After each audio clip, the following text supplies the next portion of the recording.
ನಮಸ್ತೆ ಸ್ನೇಹಿತರೆ. ಇವತ್ತಿನ ನೋವು, ಕಷ್ಟ ನಾಳೆಗೆ ನಮಗೆ ಶಕ್ತಿಯನ್ನು, ಭರವಸೆಯನ್ನು ನೀಡುತ್ತದೆ. ಇವತ್ತು ನಾವು ಹೆಚ್ಚು ಕಷ್ಟಪಟ್ಟಷ್ಟು, ಶ್ರಮಪಟ್ಟಷ್ಟು ನಾಳೆಗೆ ಮತ್ತಷ್ಟು ಬಲಿಷ್ಠರಾಗುತ್ತೇವೆ. ನಮ್ಮಿಂದ ಯಾವುದೇ ರೀತಿಯ ದೊಡ್ಡ ಕೆಲಸ, ಪೂಜೆ ಮಾಡಲಾಗದಿದ್ದರೂ ಕೆಲವೊಂದು ಸಣ್ಣ ಸಣ್ಣ ಕೆಲಸಗಳನ್ನು ಮಹಾನ್ ರೀತಿಯಲ್ಲಿ ಮಾಡುವುದರಿಂದ, ನಂಬಿಕೆಯಿಂದ, ಪ್ರೀತಿಯಿಂದ ಮಾಡಿದರೆ ಅದು ಕೊಟ್ಟಷ್ಟು ಯಶಸ್ಸು ಇನ್ಯಾವುದೂ ಕೊಡುವುದಿಲ್ಲ. ಮಾಡುವ ಪ್ರತಿಯೊಂದು ಕೆಲಸ ಕೂಡ ಪ್ರತಿಫಲವನ್ನು ಭಗವಂತ ಖಂಡಿತ ಕೊಡುತ್ತಾನೆ. ನಂಬಿಕೆ ಇರಬೇಕು ಅಷ್ಟೇ. ಹೌದು. ನಮಸ್ತೆ ಸ್ನೇಹಿತರೆ. ಇವತ್ತಿನ ದಿನ ಮುಖ್ಯವಾಗಿ ನಾವು ಯಾರೆಲ್ಲ ಅನೇಕ ರೀತಿಯ ಕಷ್ಟಗಳಿಂದ ಬಳಲುತ್ತಿದ್ದೀರಿ ಅಥವಾ ಯಾವುದೇ ರೀತಿಯ ಆರ್ಥಿಕವಾಗಿ, ಮಾನಸಿಕವಾಗಿ ಅಥವಾ ಇನ್ಯಾವುದೇ ರೀತಿಯ ಕಷ್ಟದಲ್ಲಿ ಬಳಲುವಂತಹ ವ್ಯಕ್ತಿಯು ಕೆಲವು ಚಿಕ್ಕ ಪುಟ್ಟ ಪೂಜೆಗಳನ್ನು, ಪುನಸ್ಕಾರಗಳನ್ನು ಮಾಡುವುದರಿಂದ ಆ ಭಗವಂತನ ಅನುಗ್ರಹವನ್ನು ಪಡೆಯಬಹುದು. ಅದರಲ್ಲೂ ವಿಶೇಷವಾಗಿ ನಾವು ಹೇಳುವಂತಹ ಈ ದಿನ ಅಂದರೆ ಸೋಮವಾರ 10ನೇ ತಾರೀಕು, ಈ ಒಂದು ದಿನ ಅತ್ಯಂತ ಪುಣ್ಯಕರವಾದುದು. ಹೌದು, ಏಕೆಂದರೆ ಈ ದಿನದಂದು ಪುಷ್ಯ ನಕ್ಷತ್ರದ ಒಂದು ಯೋಗವಿರುವುದರಿಂದ ಈ ದಿನ ಅತ್ಯಂತ ವಿಶೇಷವಾಗಿ ಯಾವುದೇ ಕೆಲಸ ಕಾರ್ಯಗಳು ಮಾಡಿದರೂ ಕೂಡ ಅತ್ಯಂತ ಯಶಸ್ಸನ್ನು ತಂದುಕೊಡುತ್ತದೆ. ನಿಮ್ಮ ಜೀವನದಲ್ಲಿ ಅದೃಷ್ಟವನ್ನು ತಂದುಕೊಡುತ್ತದೆ. ಹೌದು, ಪುಷ್ಯ ನಕ್ಷತ್ರವೆಂದರೆ ಅದೃಷ್ಟ ಎಂದು ಹೇಳಿ. ಹಾಗಾಗಿ ಈ ನಕ್ಷತ್ರದ ದಿನ ನಾವು ಯಾವುದೇ ರೀತಿಯ ಕೆಲಸ ಕಾರ್ಯಗಳನ್ನು ಮಾಡಿದರೆ ಅದು ಅತ್ಯಂತ ಶೀಘ್ರವಾಗಿ ಫಲವನ್ನು ನೀಡುತ್ತದೆ. ಹೌದು, 27 ನಕ್ಷತ್ರಗಳಲ್ಲಿ ಪುಷ್ಯ ನಕ್ಷತ್ರವನ್ನು ಎಲ್ಲ ನಕ್ಷತ್ರಗಳ ರಾಜ ಎಂದು ಕರೆಯಲಾಗುತ್ತದೆ. ಈ ನಕ್ಷತ್ರ ಸಂಪತ್ತು, ಐಶ್ವರ್ಯ, ಅನೇಕ ಪ್ರಯೋಜನಗಳನ್ನು ನೀಡುತ್ತದೆ. ಪುಷ್ಯ ನಕ್ಷತ್ರದ ದಿನಗಳು ತುಂಬಾನೇ ವಿಶೇಷವಾಗಿರುತ್ತವೆ.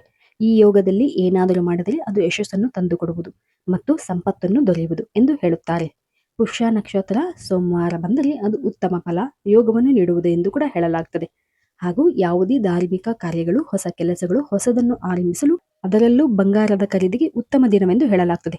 ಈ ನಕ್ಷತ್ರ ಶಕ್ತಿಶಾಲಿ ನಕ್ಷತ್ರಗಳಲ್ಲಿ ಒಂದು. ಈ ನಕ್ಷತ್ರದ ದೇವತೆ ಬೃಹಸ್ಪತಿ. ಹಾಗಾಗಿ ಈ ಒಂದು ನಕ್ಷತ್ರವನ್ನು ಹಾಗೂ ಅವರನ್ನು ದೇವತೆಗೆ ಗುರು ಎಂದು ಕೂಡ ಹೇಳಲಾಗುತ್ತದೆ. ಇಂತಹ ನಕ್ಷತ್ರಗಳಲ್ಲಿ ನಾವು ಯಾವುದೇ ರೀತಿಯ ಕೆಲಸ ಕಾರ್ಯಗಳನ್ನು ಮಾಡಿದರೆ ವ್ಯಕ್ತಿಗೆ ಒಂದು ಉತ್ತಮವಾದ ಯಶಸ್ಸು ದೊರೆಯುತ್ತದೆ ಎಂದು ಕೂಡ ಹೇಳಲಾಗುತ್ತದೆ. ವ್ಯಕ್ತಿಗೆ ಜ್ಞಾನ, ಬುದ್ಧಿವಂತಿಕೆಯನ್ನು ಹೇರಳವಾಗಿ ನೀಡುವಂತಹ ಒಂದು ಗ್ರಹವೆಂದರೆ ಅದು ಗುರುಗ್ರಹ. ಹೌದು, ಹಾಗಾಗಿ ದೀರ್ಘಕಾಲಿಕ ಯೋಜನೆಗಳಲ್ಲಿ ನಾವೇನಾದರೂ ಹೂಡಿಕೆ ಮಾಡಬೇಕು ಅಂದರೆ ಈ ಒಂದು ದಿನ ಅತ್ಯಂತ ಶುಭಕರವಾಗಿರುತ್ತದೆ.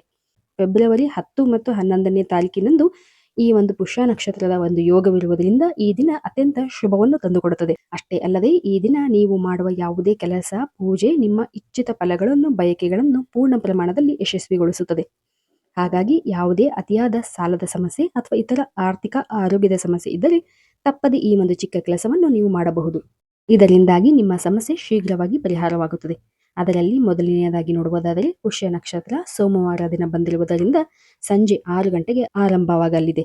ಹಾಗಾಗಿ ಈ ಸಮಯದಲ್ಲಿ ನೀವು ಈ ಒಂದು ಚಿಕ್ಕ ಒಂದು ಕೆಲಸವನ್ನು ಮಾಡಿದರೆ ಸಾಕು.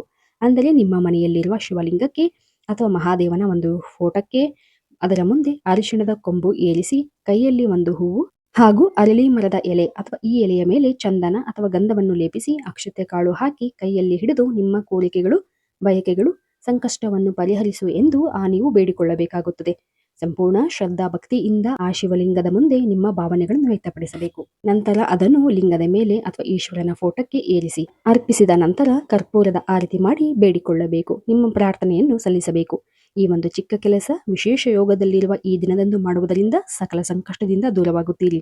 ಅತ್ಯಂತ ಸರಳ, ಸುಲಭವಾಗಿರುವಂತಹ ಈ ಒಂದು ಕೆಲಸವನ್ನು ನೀವು ಮಾಡುವುದರಿಂದ ನಿಮಗೆ ಅತ್ಯಂತ ಜಯವನ್ನು ಹಾಗೂ ಅದೃಷ್ಟವನ್ನು ತಂದುಕೊಡುತ್ತದೆ. ನಂತರ ನೋಡುವುದಾದರೆ ಈ ಒಂದು ಪುಷ್ಯ ನಕ್ಷತ್ರ ಮಂಗಳವಾರ ದಿನದಂದು ಕೂಡ ಇರುತ್ತದೆ. ಹಾಗಾಗಿ ಮಂಗಳವಾರದಂದು ಈ ಯೋಗ ಪೂರ್ತಿ ದಿನ ಇರಲಿದೆ. ನಿಮ್ಮ ಇಷ್ಟಗಳು ಸರ್ವ ರೀತಿಯಿಂದಲೂ ನೆರವೇರಬೇಕಾದರೆ ಅಂದರೆ ಈ ದಿನ ವಿಶೇಷವಾಗಿ ಹನುಮಂತನ ಆರಾಧನೆ ಮಾಡುವುದರಿಂದ ಹೆಚ್ಚು ಪರಿಣಾಮಕಾರಿಯಾದಂತಹ ಒಂದು ಫಲಗಳನ್ನು ಪಡೆಯಬಹುದು. ಅಂದರೆ ಈ ಒಂದು ದಿನ ಚಿಕ್ಕ ಕೆಲಸ ಮಾಡಿದರೆ ವಿಶೇಷ ಅನುಗ್ರಹ ಪ್ರಾಪ್ತವಾಗುತ್ತದೆ. ಅದೃಷ್ಟ, ಸಂತೋಷ, ಸಮೃದ್ಧಿಯ ಸಾಧನೆಗೆ ಬಜರಂಗ ಬಲಿ ಹನುಮಂತನ ಆರಾಧನೆಯನ್ನು ಮಾಡಲಾಗುತ್ತದೆ. ಅದರಲ್ಲೂ ವಿಶೇಷವಾಗಿ ಈ ಪುಷ್ಯ ನಕ್ಷತ್ರ ಮಂಗಳವಾರ ದಿನ ಬಂದಿರುವುದರಿಂದ ಹನುಮಂತನಿಗೆ ವಿಶೇಷ ಪೂಜೆಯನ್ನು ಸಲ್ಲಿಸಲಾಗುತ್ತದೆ. ನೀವು ಯಾವುದೇ ವರ ಅಥವಾ ಆಶೀರ್ವಾದವನ್ನು ಬಯಸುವುದಾದರೆ ಖಂಡಿತ ಈ ದಿನ ಈ ಒಂದು ಪುಟ್ಟ ಸೇವೆಯನ್ನು ಮಾಡಬಹುದು.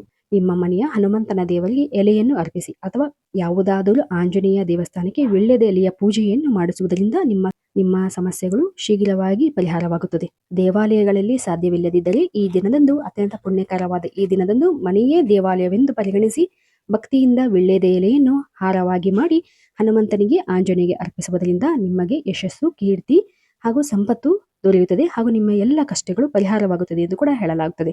ಅತ್ಯಂತ ಪುಣ್ಯಕರವಾದಂತಹ ಈ ದಿನದಂದು ಒಂದೊಂದು ಚಿಕ್ಕ ಕೆಲಸವೂ ಕೂಡ ನಿಮಗೆ ಅಗಾಧ ಫಲವನ್ನು ತಂದುಕೊಡುತ್ತದೆ. ಈ ಒಂದು ಮಾಹಿತಿ ಇಷ್ಟವಾಗಿದ್ದಲ್ಲಿ ದಯವಿಟ್ಟು ನಮ್ಮ ಚಾನಲ್ ಅನ್ನು ಸಬ್ಸ್ಕ್ರೈಬ್ ಮಾಡಿ ಹಾಗೂ ಲೈಕ್ ಮಾಡಿ. ಧನ್ಯವಾದಗಳು.